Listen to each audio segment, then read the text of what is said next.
Sometimes, in life, a seemingly random sequence of events can destroy what took years to build. Once broken, certain things can never return to the way they were, no matter how much we might wish it. Think of it this way. Imagine a gust of wind blowing a small twig off a tree on the side of a hill. The twig lands on a pebble, which dislodges the stone it was holding in place. That stone was the only thing stopping an avalanche of boulders from crashing down and wiping out the city below. My name is Robbie Patrick, not Rob, not Bob, and definitely not Bert. Just Robbie. And what happened to my happy marriage unfolded in a chain of seemingly random events, much like the story of that twig. My wife Carrie and I were your typical double income, no kids couple. We lived in a beautiful house in suburban Detroit. Both had great jobs and life was good. We'd chosen not to have children, for now, out of sheer selfishness. We thought we had plenty of time to start a family later. For the time being, we focused on enjoying life, traveling to exotic places, playing with our toys, and relishing each other's company. I'm 5 feet 10 inches, weigh 170 pounds, and have dark brown hair and eyes. I'm pretty attractive and in great shape, thanks to running 50 to 70 miles a week. I usually run a couple of marathons a year, so staying fit is a priority for me. Carrie, the love of my life, is 5 feet tall and weighs about 160 pounds. She has shoulder-length blonde hair, sparkling blue eyes, and a smile that can light up an entire city. Her figure is curvy, with most of her weight on her hips, thighs, and butt. About a year ago, Carrie noticed a little baby bump. It didn't bother me. I actually thought it was cute, but she was upset about it. I suggested she join me for runs to shed it, and she was initially excited. She bought some stylish running clothes and 3 pairs of new shoes, but when we tried running together, it was a disaster. We just weren't compatible. I had to slow down so much it looked like I was running backward, yet it was still too fast for Carrie. When she sped up to her limit, it was painfully slow for me. On our second and final attempt at running together, we saw a group of women jogging nearby. Carrie decided to join them while I ran on my own. This arrangement worked perfectly, at least that's what I thought. A few weeks later, as summer approached, Carrie's running group switched to early morning runs to beat the heat. I stuck with my evening routine, except for long runs on Sunday mornings. Carrie's schedule involved waking up at 5:30 a.m., leaving by 5:45, and returning between 7 o'clock and 7:20 a.m. She ran 3 times a week, usually Mondays, Wednesdays, and Fridays. I had my own routine, too. After she left, I'd head out to grab her favorite coffee from Tim Hortons, sometimes with a donut, bagel, or even flowers. I'd have it ready for her return, along with freshly ironed clothes for work and a full gas tank in her car. Everything a loving husband would do. That's exactly how things went on that fateful morning almost 2 weeks ago. Carrie came into the bedroom after her run, still breathing heavily, and collapsed onto the bed beside me. Although I pretended to be asleep, I wasn't. She poked me gently, testing if I was awake. Before her fingers could touch me, I rolled over and pulled her into a tender kiss. She smelled amazing, something that should have made me curious, but it didn't at the time. "I knew you were pretending," she teased, laughing. I grinned. Pretender. Next to the bed, I had prepared a tray with her coffee, donuts, and a single red rose. She saw it and paused, her eyes glistening with emotion. A tear formed at the corner of her eye as she whispered, "I don't understand why you do things like this all the time, but somehow, it feels like the first time every time." I chuckled. "I'll never understand women." She picked up the tray and inspected it playfully. "Coffee, donuts, and a rose," she mused. Holding her chin like a detective on a TV show, she continued in an exaggerated tone, "I think I've solved this case. My powers of deduction are unparalleled." Pausing for dramatic effect, She looked at me with mock suspicion. Word around here is that someone isn't quite satisfied after riding me like a pony for half the night. The culprit, over coffee, donuts, and an innocent-looking rose, clearly wants a little more morning magic. She said the last part with a sultry tone, her eyes full of desire. Needless to say, we were both late for work that morning, and many mornings, in fact. At that moment, I genuinely believed everything was perfect between us. I would have given my life for her without a second thought. But life has a funny way of turning on a dime. On an otherwise average evening, I walked into the house after work, changed into my running gear, and kissed Carrie, who was mopping the kitchen floor. That was always a telltale sign we were expecting guests for dinner. As I kissed her, I noticed a light sheen of sweat on her forehead. It wasn't something I thought much about at the time, but it planted a seed in my mind. "Don't be late.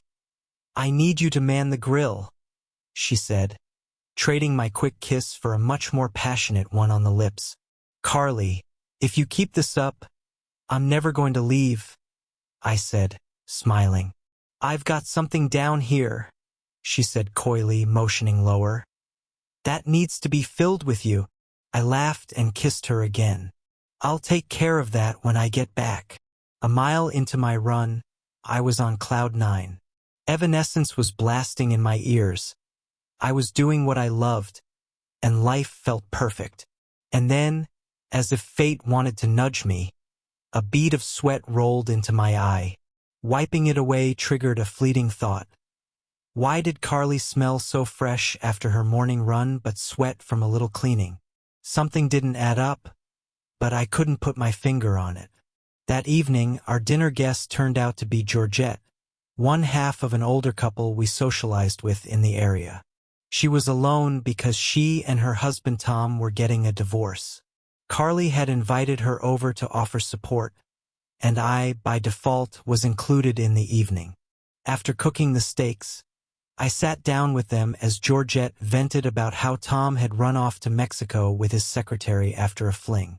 Not particularly interested in the drama, I excused myself and headed to the garage to work on my prized possession, my S6 Mustang GT. I was prepping it for the Woodward Dream Cruise, installing billet grills to make it stand out even more. With its shaker intake system, it was already a unique ride, but I loved making little adjustments. I should have paid more attention to Georgette's story. In hindsight, her experience could have been a warning for me. The next day, Thursday, Carly didn't have her usual morning run.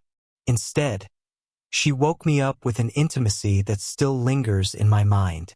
"That should keep you from even looking at your secretary," she teased with a grin.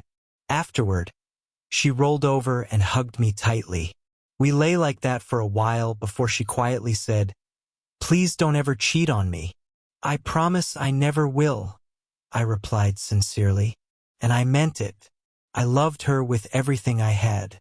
After 8 years of marriage, we still shared moments of passion that many couples only dream of. Who in their right mind would want to ruin that? Yet sometimes women have a sixth sense about things, a perception that men can't quite grasp. That evening, while out for another run, I turned a corner in the park and noticed a familiar figure in the distance. It wasn't someone I knew well, just someone I had seen around. She was running alone, and on impulse, I slowed my pace to match hers. "Hi," I said, trying not to startle her. "Why are you here today?" She seemed wary, as was natural for a woman running alone. "I'm Robbie," I added, hoping to put her at ease. Her expression didn't change. It was clear Carly hadn't mentioned me much during their runs. "Carly's husband," I clarified. Recognition flashed across her face, and then she smiled. But it wasn't the dazzling, megawatt smile I was used to from Carly, the kind meant to charm crowds. No, this was a subtle, intimate smile. It involved her green eyes, even her nose, and seemed to be meant for just one person, me. In that moment, I was still deeply in love with Carly, but this woman's smile made me pause. It wasn't just a smile. It was a quiet, deliberate gesture that pulled me in, and it distracted me so completely that I nearly ran straight into a tree. If she hadn't grabbed my arm and pulled me back, I would have slammed into it. "Who's Carly?" she asked, barely holding back a laugh. Her laughter caught me off guard. Now it was my turn to be surprised. How could she not know who Carly was? "She runs with you in the morning," I said. "No, we don't have a Carly," she replied. "But I've seen you here many times and wanted to talk to you. My name's Rebecca. Everyone calls me Becca," she said, extending her small hand toward me. "I heard you run marathons," she continued. "I want to increase my distance because I've been thinking about running one, but I don't know where to start." "Well, I could help you with that," I offered. Over the next few miles, we talked about different training runs she would need. Long runs, recovery runs, pacing, and choosing the right shoes. Eventually, we started discussing the possibility of doing long runs together on weekends. I mentioned that some people prefer Saturdays, and she quickly interjected, "Sunday is better." "Why? Do you have a hot date on Saturday morning?" I joked. "Something like that," she said with another one of those captivating smiles. Before leaving, she promised to meet me at dawn on Sunday for our first long run. As I finished my route, my mind swirled with thoughts. If Carly wasn't running with Becca and her group, where the hell was she going every other morning? That night, Carly's usual charm and passion were evident, but my thoughts were far from present. She did everything she could to kill me with pleasure, as she often teased. Yet, something felt different. Afterward, she rolled over and pressed herself against me. "Robbie, it's time," she murmured sleepily. "This is our last week." "Okay," I muttered, pretending to be half asleep. "We'll talk about it tomorrow." "Sleepyhead," she said softly, her voice trailing off. The next morning, Carly got dressed for her run as usual while I stayed in bed, feigning my normal routine.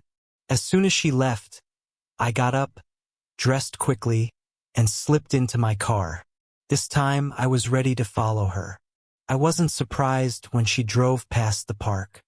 Staying a block behind to avoid detection, I saw her turn into a parking lot beside a rundown apartment complex.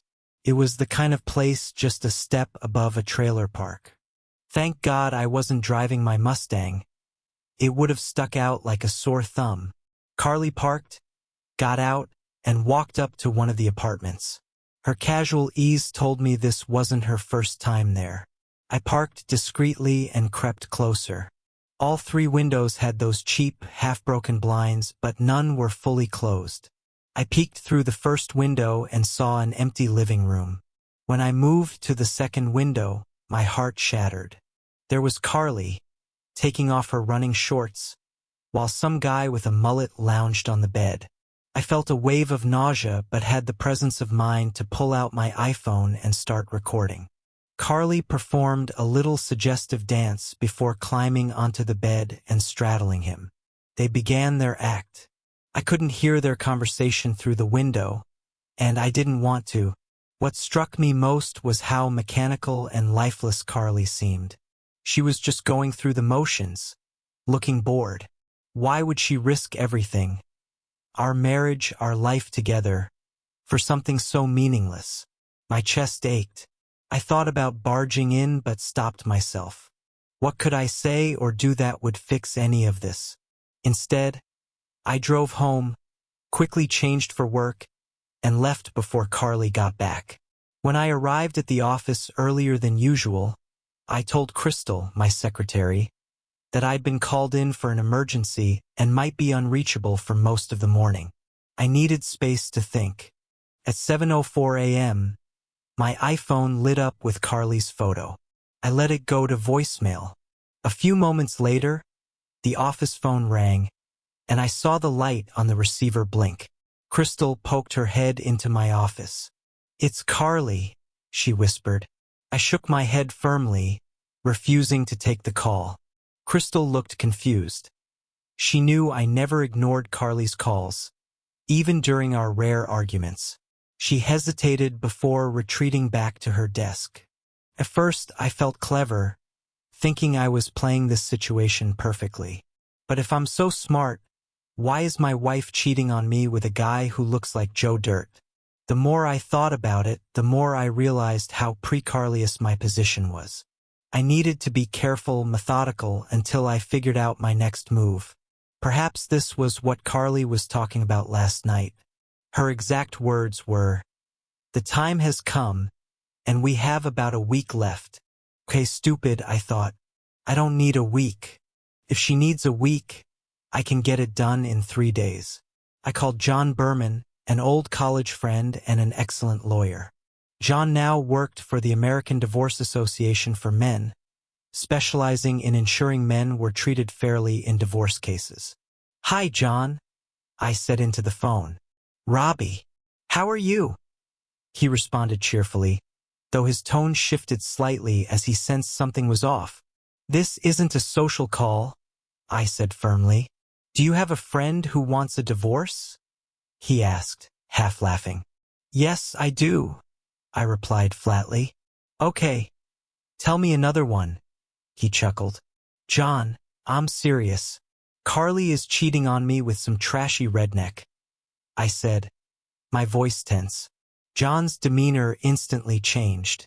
He became all business. "Robbie, you're going to need evidence. Something we can present in court or use to your advantage.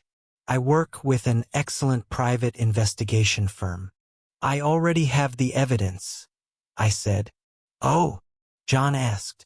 "Give me your email address," I replied. I downloaded the video from my phone to my office computer and sent it to him. Moments later, John's tone shifted. "Damn, Robbie. I'm so sorry. I thought you were joking." "John, I need the divorce papers ready to be filed in 3 days. Monday morning at 7 a.m. sharp." "Wow, you're not messing around," he said, impressed. "No, that's Carly's job," I replied dryly. "Well, you don't have kids. You still keep separate bank accounts. And the house was yours before you met," he said, listing the facts. "Exactly," I confirmed. "All right, I'll have to pull a few all-nighters, but I can get it done," he assured me. "Thank you, John. You've just saved my life," I said. "Robbie, are you sure you want this?" he asked, his tone softening. "You and Carly have always been the happiest couple I know." "Not anymore," I said. "And maybe it wasn't as perfect as you thought. Thanks, John. Call me if you have any issues."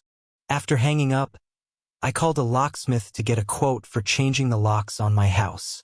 When I told him I needed it done at 6 a.m. on Monday morning, he hesitated. It seemed like he suspected something illegal. I quickly explained the situation, assuring him I'd have ID and documentation to prove I owned the house. Surprisingly, he agreed to do the job for free, mentioning he'd gone through something similar in the past. Seemed fate was on my side for once. Next, I considered calling a moving company to box up Carly's things and leave them in the front yard. My second thought was to make her wait for a court order to retrieve her belongings. My third, more spiteful idea was to dump everything on the lawn, turn on the sprinklers, and let our nosy neighbors watch the drama unfold. In the end, I chose the first option. It was professional and I didn't want revenge. Not on Carly or her lover, Lil Abner. I just wanted the pain to stop and for this nightmare to be over. But one thing was certain. I would never trust another woman again. From now on, I'd keep things casual. I'd rather pay up front than pay for it later.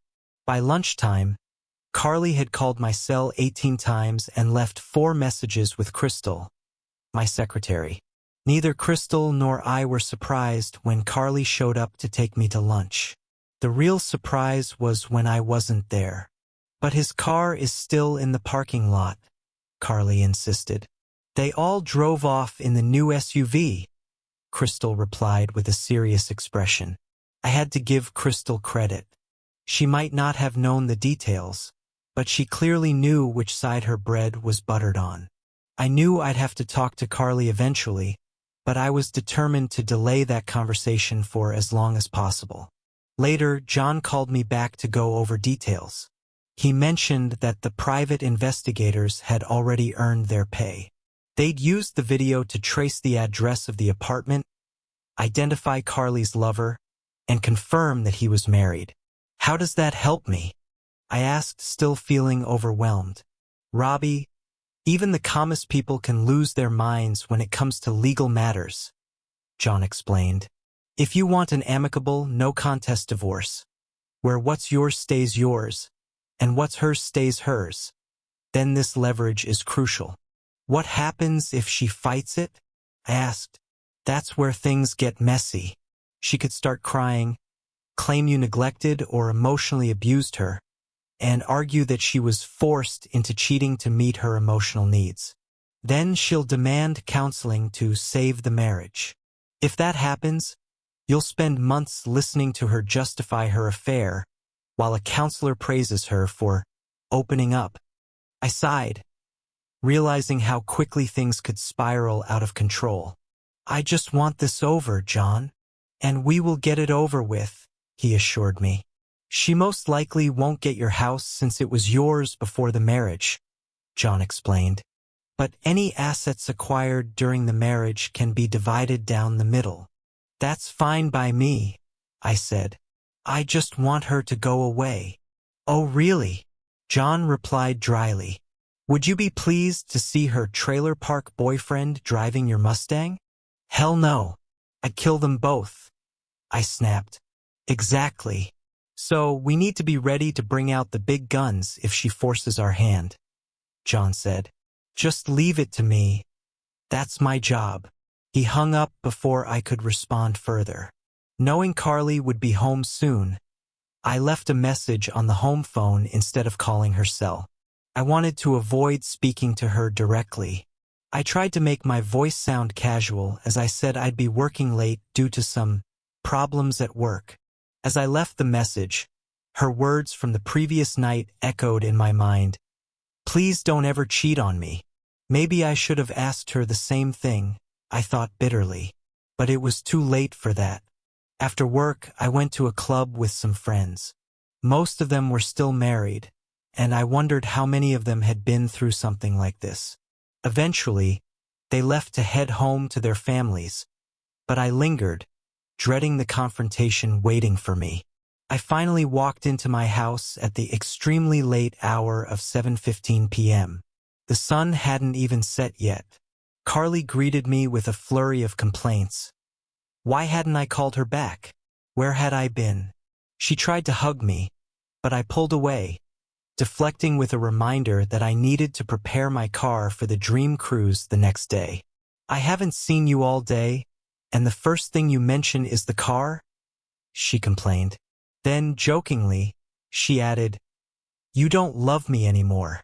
She had no idea how prophetic her words were. Of course I do, I lied. It's just been a long, crappy day. I need to leave early in the morning and will be out all day, I added. I really need to wash and polish the car now.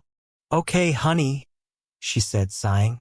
I'll make us a quick dinner, and afterward, you can take a bath while I watch. She winked, trying to charm me. There was no chance of that happening. Was she an intimacy addict or something? I stayed in the garage late into the night, scrubbing every inch of my Mustang. When I finally came inside, Carly was already asleep. I crawled into bed, keeping as much distance as the mattress would allow. The next morning, I got up before Carly woke and left the house. In a moment of what I thought was genius, I left my iPhone on the nightstand with a word processor open on the screen. It looked as though I'd started writing her a love letter but hadn't finished. I knew she'd read it but wouldn't mention it. She wouldn't want me to think she'd invaded my privacy. At the same time, leaving the phone behind ensured she couldn't contact me, delaying her suspicion that something was wrong. When I arrived at the dream cruise, one of those seemingly random moments happened that would change everything. The dream cruise had grown into an event of its own, celebrating classic cars and hot rods. Originally a one-day affair, it now featured vehicles from all eras circling the central boulevard between Ferndale and Pontiac, Michigan. Despite its suburban route, it was considered a quintessentially Detroit event, though ironically, it never entered the city limits. Each participating city hosted its own events, from 1950s themed parties to exhibitions celebrating specific makes or models of cars. For me, the highlight was Mustang Alley in Ferndale.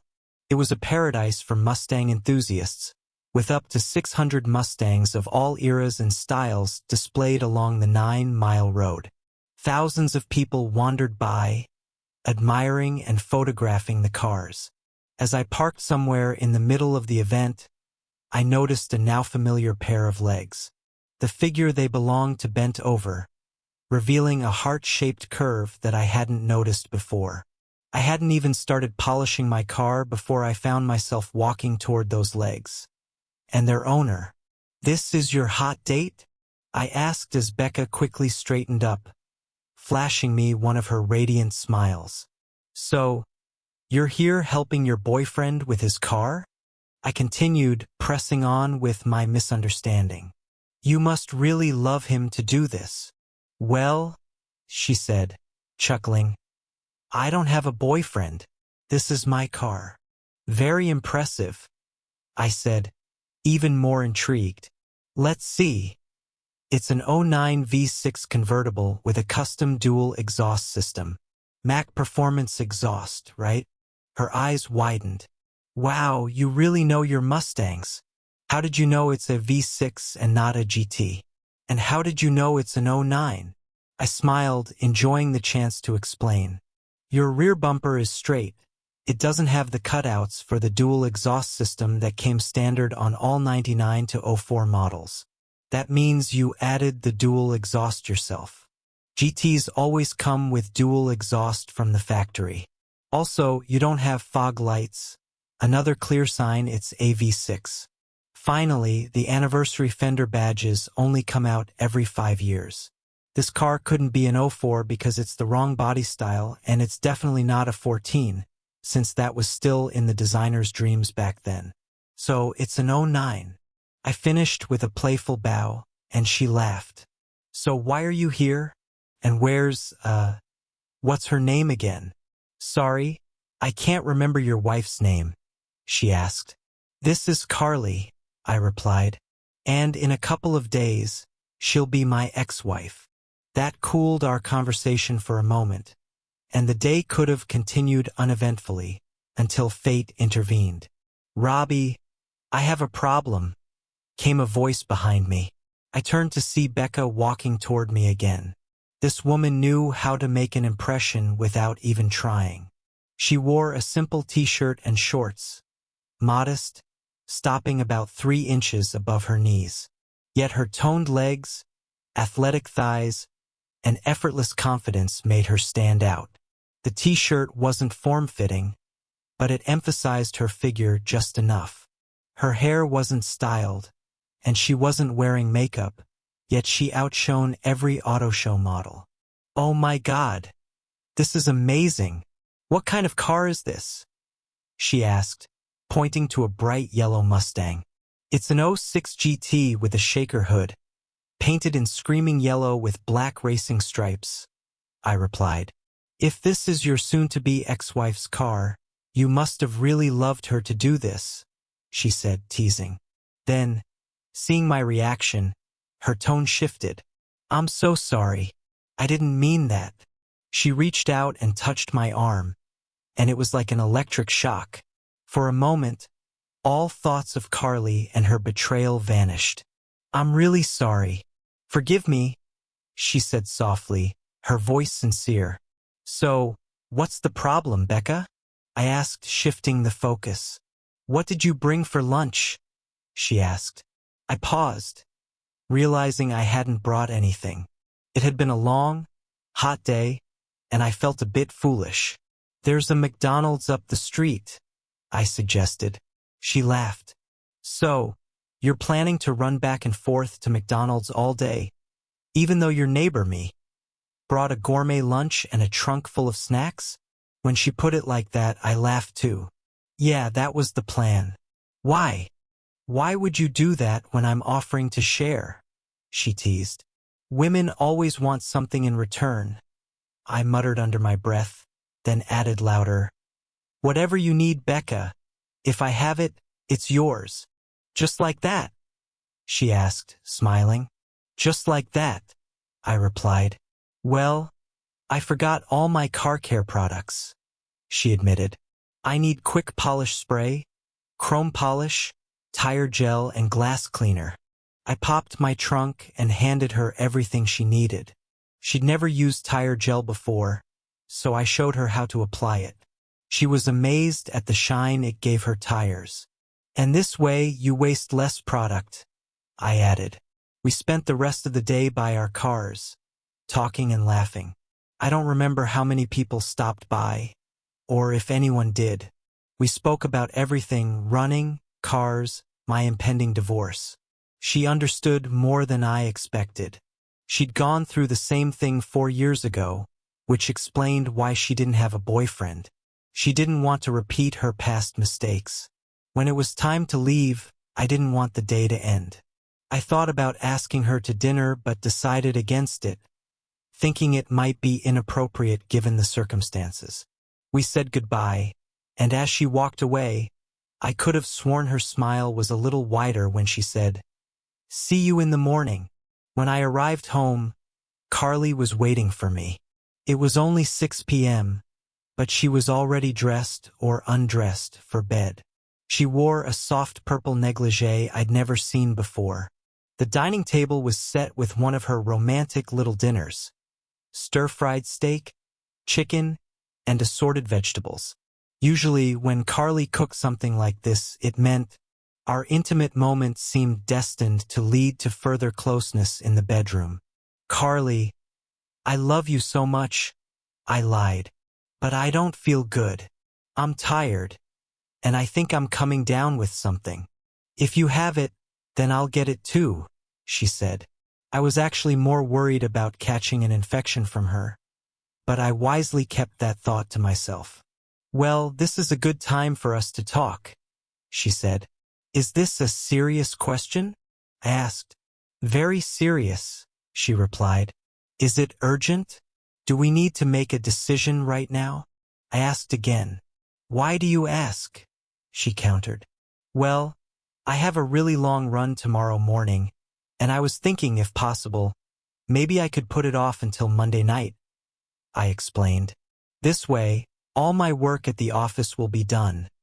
My longest run of the week will be behind me, and I can fully focus on what you have to say." Carly seemed to consider my words for a moment, then agreed. "Okay, it's nothing that can't wait another day.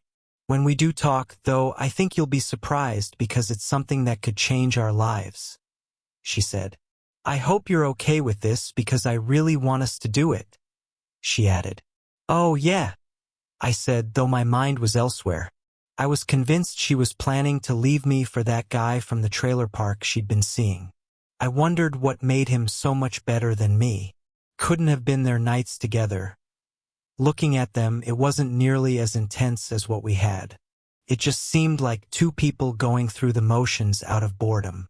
She didn't seem to enjoy it, nor did she even favor their usual position. What could possibly be the attraction? Then it hit me. Maybe I was the one missing the point. Perhaps what she was getting from Jethro was exactly the kind of connection she wanted. If that were the case, I'd be glad to let her go. I swore to myself that once this was over, I'd never let another woman get so close to my heart or my feelings again. In the back of my mind, though, I couldn't help but think of Becca. By Sunday, I felt more relaxed. I woke up before dawn, genuinely excited for the long, hard run ahead. That night, Carly rolled over and wrapped her arms and legs around me as if I were her life preserver. She had no idea how true that felt for me. The only thought in my mind was how I could avoid her for one more day. Just seeing her conjured images of her with Barney. Carefully, I freed myself from her embrace and got out of bed. It's incredible how quickly emotions can shift. Just 2 days ago, I was so in love with this woman that I would have gladly laid down my life for her. I couldn't imagine a future without her. Now, she was just another person in my life. I knew these thoughts were fueled by anger and that I'd go through many more stages and emotions before this was over. But for now, as long as I could clearly see the pain she caused me, I needed to be free. I got dressed and microwaved some leftover pizza for a quick pre-run snack. I raided the fridge, stocking my bag with Snapple, Pepsi, Gatorade, and water. I added fruit, granola bars, and pretzels before leaving the house. It's funny, when I reached the door, I saw almost the exact same setup waiting for me, along with a note from Carly. The note read, "Be careful. It's going to be very hot outside today. Please don't push yourself too hard for one race because someone loves you and can't live without you. Forever yours, Carly." After reading the note, I suddenly felt the need to run. I got in my car, a Taurus today because I didn't want to risk scratching the Mustang. As soon as I closed the door, I laughed out loud. Oh, sure. She loves me so much, I thought. Yet she's been fooling around with some jabroni 3 times a week. Forever has a whole new meaning now. Just over 24 hours, apparently. When I arrived at the park, it was just starting to get light. I immediately noticed Becca's Mustang parked there, with her sitting on the hood. She didn't even look up when I approached. I parked next to her, realizing she seemed more attractive every time I saw her. When I got out of the car, her face lit up as she recognized me. "I was looking for a yellow stain," she said with a smile. "I didn't want it to sweat," I replied with a grin. "A guy who spoils his car will probably spoil his women," she teased, laughing. There was that awkward silence again as we both realized what she'd just said. Then, she opened her mouth and started making strange movements with her hands. "What are you doing?" I asked, amusement in my voice.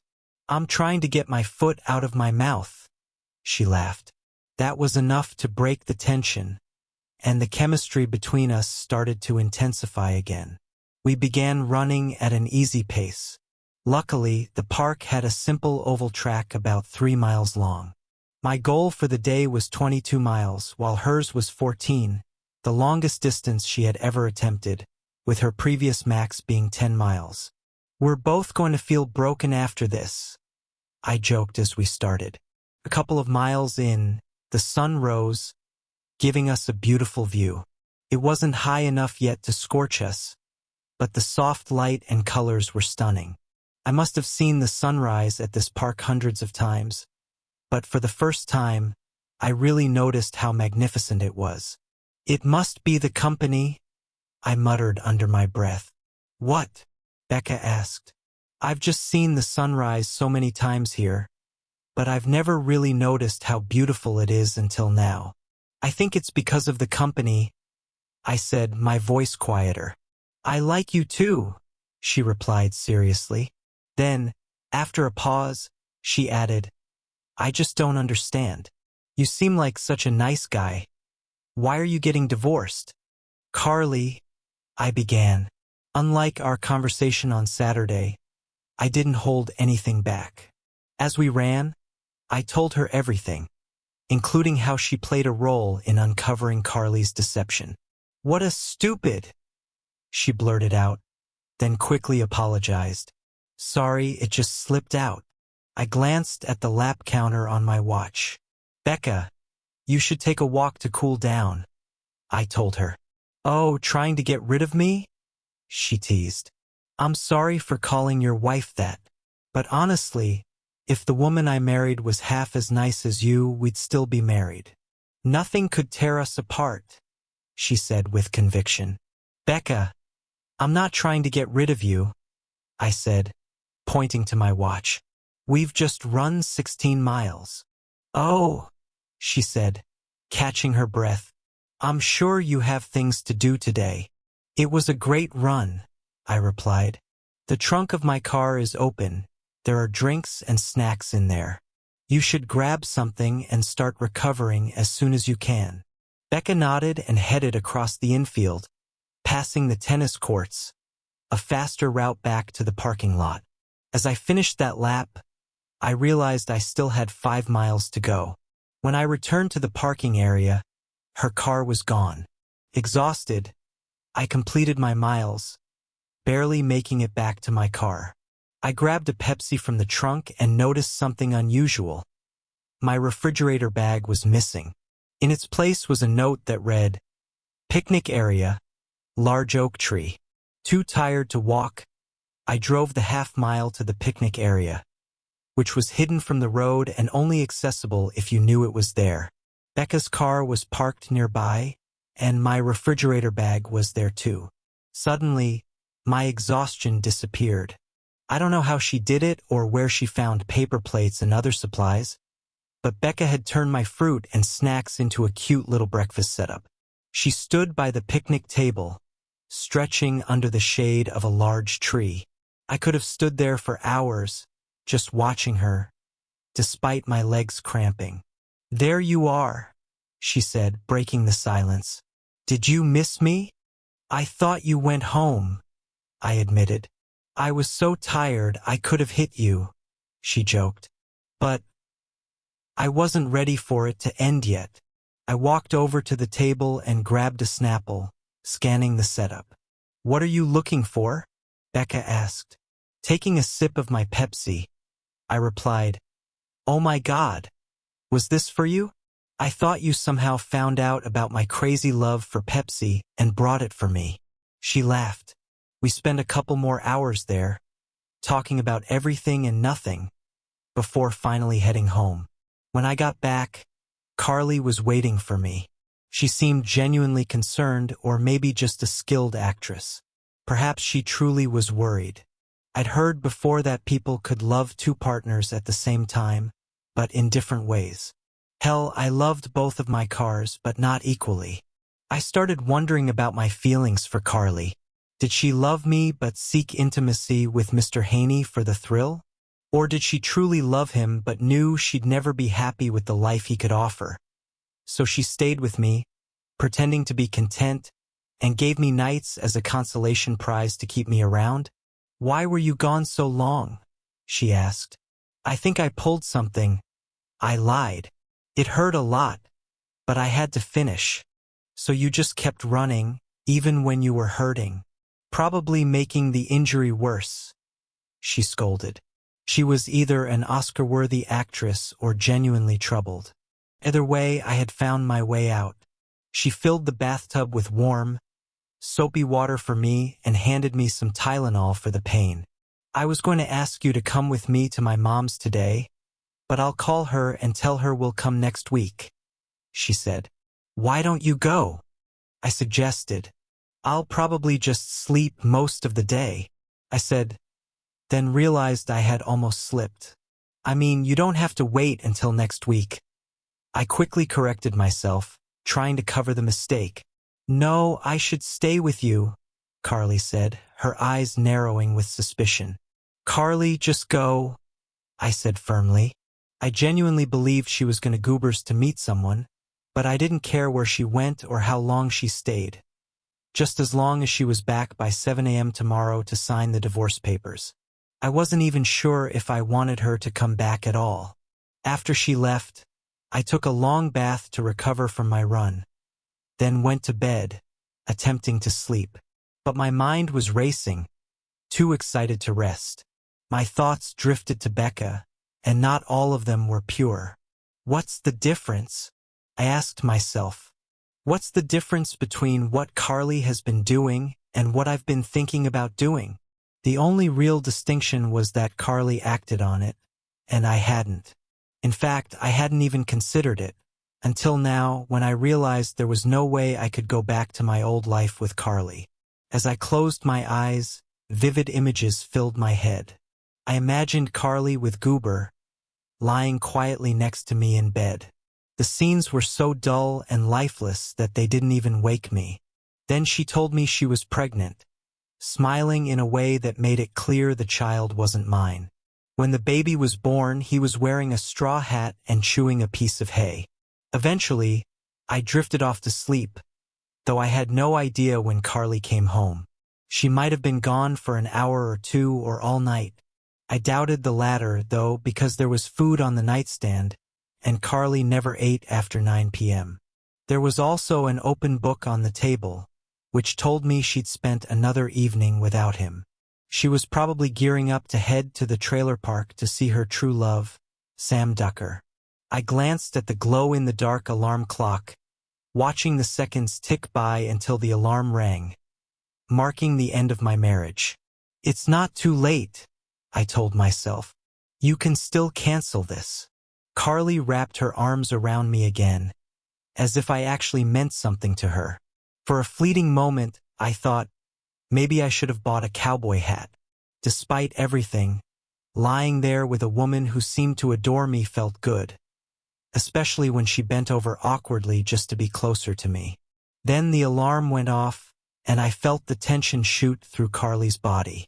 I decided right then that her actions today would determine everything. If she stayed, I'd confront her but try to save our marriage.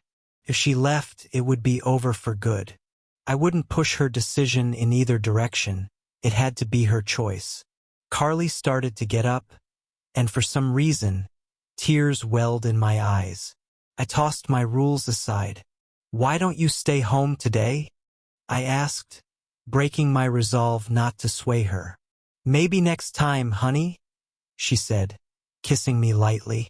But today, I really have to go. One run more or less won't kill you, I replied sharply. This one is very important, she said. It's just something I need to do. And with that, the die was cast. Watching Carly get dressed for the last time filled me with sadness. Sure, she had gained a few extra pounds over the past year, even with her 3 times a week running, but I didn't care. Just 3 days ago, she had still been the most beautiful thing in my world. I missed what we had, even if it was a lie. Do you feel better? She asked, kissing me lightly on the cheek. Physically, probably, I muttered. That's what I need. When I get back, take off your clothes and be ready for me, she said with a playful smile. And don't forget, we have a conversation tonight, she added, her tone turning serious. As soon as Carly's car pulled away, the trucks arrived. John's Lexus pulled up right behind them. I opened the door, and the men began entering the house as I finished getting dressed. One started working on the front door while another tackled the back. Besides John and me, there were only 6 men in the house, though I had somehow expected more. They moved quickly, packing up everything remotely connected to Carly, her toiletries, bath accessories, and more, into neatly labeled boxes. Each item could be easily found if needed. About 10% of the boxes were left on the front porch, while the rest were loaded into a large truck. The truck would follow Carly wherever she wanted, even unloading the boxes for her at the other end.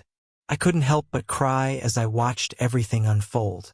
The movers finished in less than 30 minutes. John introduced me to the bailiff, who was there to serve Carly with the divorce papers. I shook his hand, then rushed to my car. I followed my usual routine, stopping to pick up Carly's favorite coffee and donuts one last time. I got back just before 6:55 a.m., collected the new keys to the doors, and watched as everyone except the driver and loader of the remaining truck left. John informed me that everything, including the restraining order for the building where I worked, was now in effect. Because of his former friendship with Carly, he admitted he didn't want to be here, and neither did I. As we drove off in opposite directions, I saw Carly's car pulling into the driveway. I don't know why, but I stopped halfway down the street to watch. Carly walked up to the porch, looking unusually happy. Why wouldn't she be? She'd just returned from a night of passion, and was probably gearing up to deliver another emotional jab at me. I saw her try to open the door, oblivious to the boxes stacked nearby. Then the bailiff approached her. They exchanged a few words before he handed her the envelope. Carly let out a scream so loud that I could hear it from halfway down the street. She dropped to her knees and just sat there. I left. I'd like to say that seeing her reaction erased all my pain or that I felt better, but that wasn't the case. It did, however, dull the edge of my anguish, putting me on the path to recovery. The next few days with Becca helped ease the hurt. I'd often heard that love couldn't be turned off like a switch, but it seemed that replacing bad love with a better one could work miracles. Barely 24 hours earlier, I'd experienced the biggest shock of my life. My significant other, the love of my life, was divorcing me. Although Robbie had kicked me out of the house, he had done so as gently as possible, which told me he still loved me. For some reason, though, he had decided we couldn't continue. After I finished crying, I asked the truck driver to take me to my mother's house. I had just seen her the day before to share other news, so this would come as a shock. I didn't unpack my things because, deep down, I didn't plan to stay there long enough to need them. I saw that John Berman was Robbie's lawyer and decided to call him. "Hi, John," I said into the phone, fighting back tears. "Carly," he replied cautiously. "Yes, it's me," I said. "Carly, we shouldn't talk without your lawyer present," he said. "I don't have one," I cried. "Well, as your friend, I'd advise you to find one," he replied. "Why, John? I don't want a lawyer. I don't want a divorce. I just want Robbie," I sobbed. "Tell him I'll do whatever he wants. I don't understand why this is happening. I love him so much. Carly, if you get a lawyer, we can set up a meeting to discuss this. Robbie is trying very hard to make this amicable. He wants to be fair," John said. "The only thing I want is my husband," I said through tears. "He only wants the house and his Mustang. You can keep everything else, including all the furniture. And even though you bought your car together, he wants you to keep it," John explained. "Why is he doing this?" I screamed. "Carly, get a lawyer, and we can arrange a meeting," he said firmly. "Fine. I'll have a lawyer within the hour," I told him. "We'll schedule a meeting for 9 a.m. tomorrow at my office," John said before hanging up. The first thing that came to mind was that someone was forcing Robbie to divorce me. But then I thought about it more. I remembered how he'd been acting strangely, and how we hadn't been intimate since Thursday morning. It had only been a few days, but we had gotten used to being together several times a day, even after 8 years. I craved his touch. Just the sight of him was enough to excite me. Life without him felt unimaginable. That thought made me cry again. As I reflected further, I became convinced I had figured out the reason. If I was right, I could win Robbie back. I just had to give up what I thought I wanted. In perspective, it didn't seem so important anymore. The timing was right, and I realized Robbie probably wasn't happy about what I'd suggested on Thursday or Friday. It would be a significant lifestyle change for both of us, and he might not be ready for it. I was ready, but only with him. Without him, no matter how much joy it brought me, it wasn't worth it. I opened the phone directory and called the first lawyer I found. We talked for about an hour and a half. My lawyer asked me to read him some paragraphs from the divorce papers and requested a copy for his records. He noted that it looked like I was being left for another woman and suggested I could likely negotiate for more in the settlement.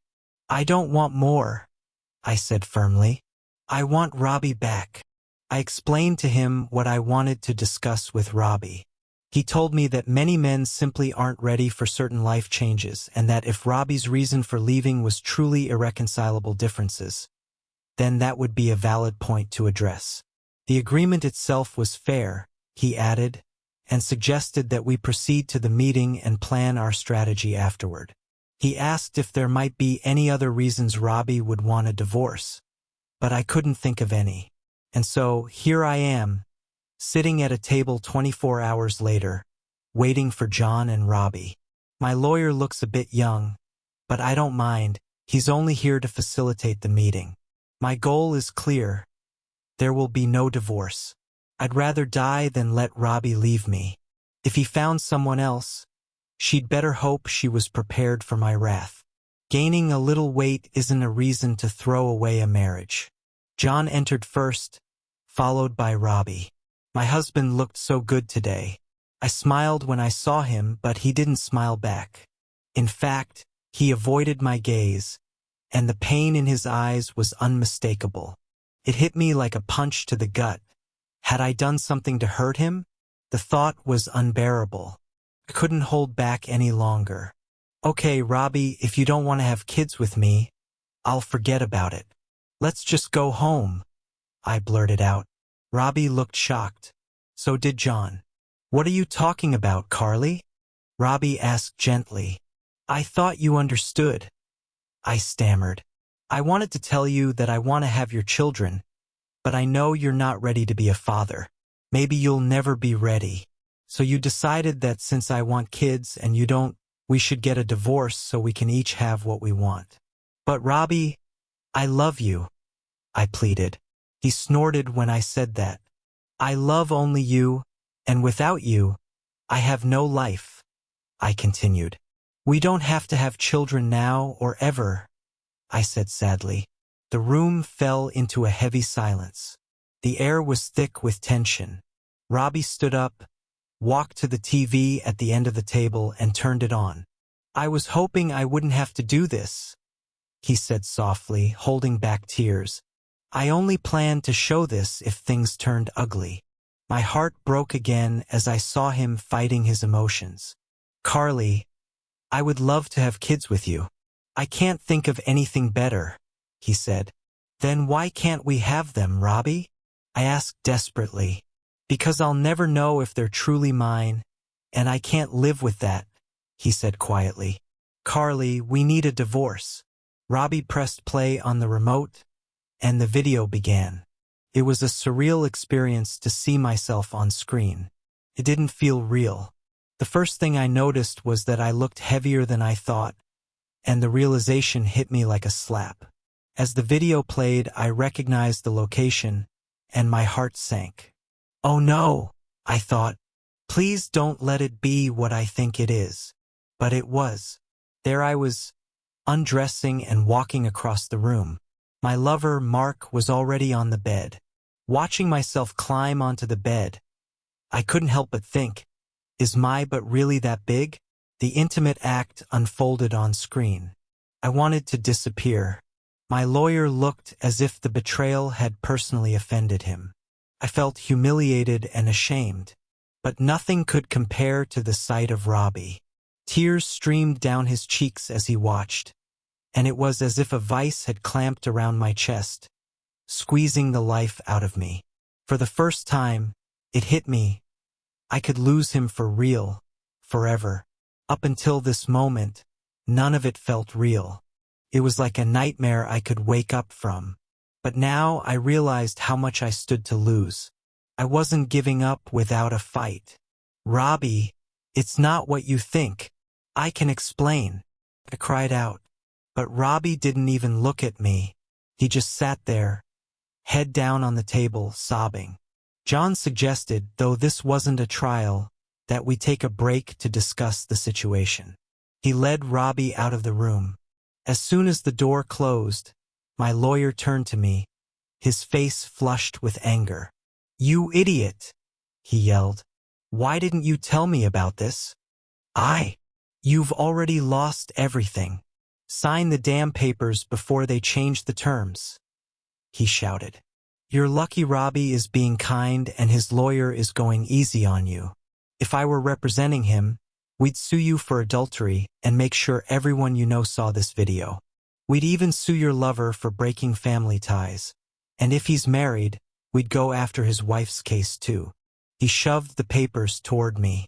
Just sign the damn papers, he said. I want my husband back, I stammered. He looked at me with utter frustration, like a parent watching their child drop an ice cream cone they had begged for. His expression said it all. I gave you this chance and you ruined it. Move on. We can offer counseling, he said sharply. But let's be honest, it won't work. Like you said, he's a good guy and he loves you. But you've destroyed him. Anyone can see that. If this goes to court, and he cries for you like he just did, then shows that video, you'll lose everything. He sighed heavily and added, I'll do you one last favor. I can't continue representing you. There's a conflict of interest. That means they can't proceed until you find another lawyer, which will buy you some time. He gathered his briefcase and headed for the door. I'll bill you, he muttered before leaving. As the door closed, I heard him say to Robbie, Sorry, man, as he walked away. Moments later, Robbie and John returned to the room. I know my lawyer left, but I just need to explain this. Can we talk? I begged. Robbie nodded reluctantly.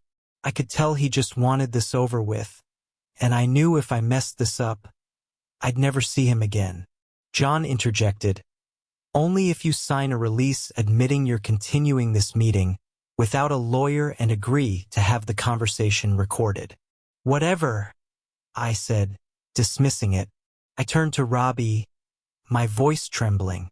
Robbie, I love you more than life itself, but I hated running. I wasn't good at it and I dreaded it every time. Then I met Mark, someone I briefly knew in college. He had a lot of free time because he wasn't working. At first, we'd just meet and talk for an hour while I was supposed to be running. But then, because I kept showing up in tight workout outfits, he started complimenting me, telling me how good I looked. I felt vulnerable because I'd gained weight, and hearing those compliments from someone who didn't have to say them was flattering. I liked it. One thing led to another, and he touched me. That led to, well, the first time.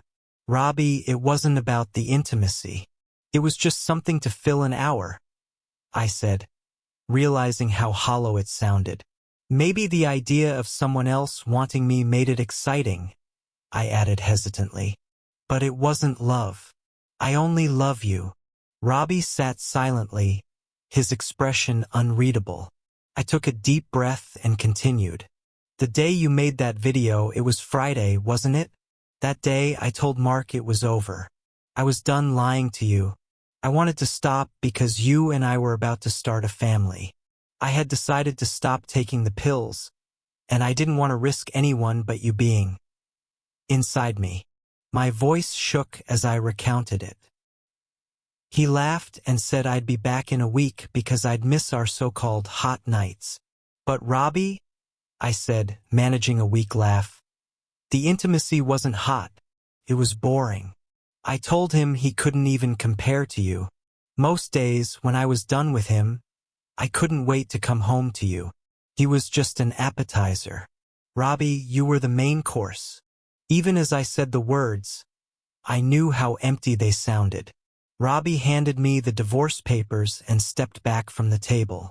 I need to ask you 4 questions, he said, his voice steady but cold. If you answer all 4, I'll tear up these papers and we'll try to fix this. But if you can't answer even 1, you have to let me go. I nodded. Do you love me? He asked. With all my heart and soul, I replied without hesitation. Did I love you? He asked. Yes, you really seemed like you did, I said softly. Did I ever hit you? Treat you badly? Refuse to listen to your opinions? Or make you feel like you couldn't come to me if something was wrong? No, never, I said, managing a small smile. Then why? He asked, his voice cracking. Was it easier for you to have an affair with some farmer for a year and ruin our marriage than to just say, Robbie, I don't like running? I froze. I had no answer. The silence in the room was deafening. I refused to sign the papers that day. The weeks that followed were some of the hardest of my life. Robbie never posted the video online or shared it with anyone. He didn't speak badly about me, even though he had every reason to. He even went to counseling, both alone and with me, but no matter how hard we tried, we couldn't bridge the gap. From that moment on, all I wanted was to save our marriage. I was willing to do anything, even live in separate houses and start over. But Robbie just wanted to leave. He said he couldn't look at me anymore, and he couldn't trust me. I tried showing him the lock on the chastity belt I found online to prove my commitment, but he just gave me a sad look. He even paid for all the counseling sessions because I had missed so much work and had no money left. The counseling didn't help. It felt pointless to sit there every day and wallow in guilt. Meanwhile, I slowly noticed a change in Robbie's eyes. They used to light up whenever he saw me, but now it was different. When Robbie entered a room, he was bright and cheerful, but the moment he saw me, sadness overtook him. It felt like someone or something else had brought him that happiness, and I was just a reminder of a painful past. Eventually, I couldn't take it anymore and signed the divorce papers. Deep down, I hoped that time apart would bring us back together. I finally understood how badly I had hurt him, and I thought that maybe being away for a year or so would show him that no matter how much I had messed up, I would never hurt him again. Maybe, during that time, he would also realize that no one could love him as much as I do. I also clung to one hope, that someday we could still have the children we both wanted so much. He even said during one of the lawyer meetings, "Carly, I would love to have kids with you. Even if it kills me, we'll have them." Later, Robbie went on a solo cruise to figure out what he really wanted. I secretly hoped he'd realize that he still wanted me. About 6 or 7 months later, I was driving past the park when I thought I saw him running. Robbie always had this effortless, carefree stride that made running look so easy. People often say running is good for you, but there's an old joke. If it's so great, why do runners always look miserable? Robbie was the exception. He ran with the biggest smile on his face, the same smile he used to have when he looked at me. I saw him run toward his old car. He still refused to drive his Mustang. After the divorce, he seemed to pour everything into running to lift himself out of the sadness. I slowed my car as I approached him, hoping that maybe he'd finally be ready to talk to me. I had been praying for this moment for nearly a year. Then I saw the source of his smile. She came jogging down the path, almost as gracefully and effortlessly as he did. I had to admit, she was beautiful. She had this crooked smile that she kept flashing at him. I desperately wished I could hear what they were saying. Robbie laughed at her, probably because he had outrun her. Then, she did something that hurt me more than anything else in my life.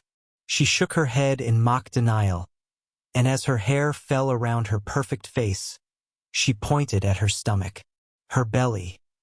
A small bump that was inconsistent with the rest of her slim figure caught my eye. I craned my neck for a better look.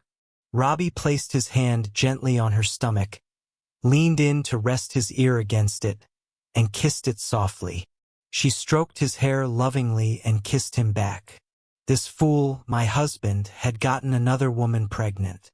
The first thing that came to my mind in that moment? The steering wheel.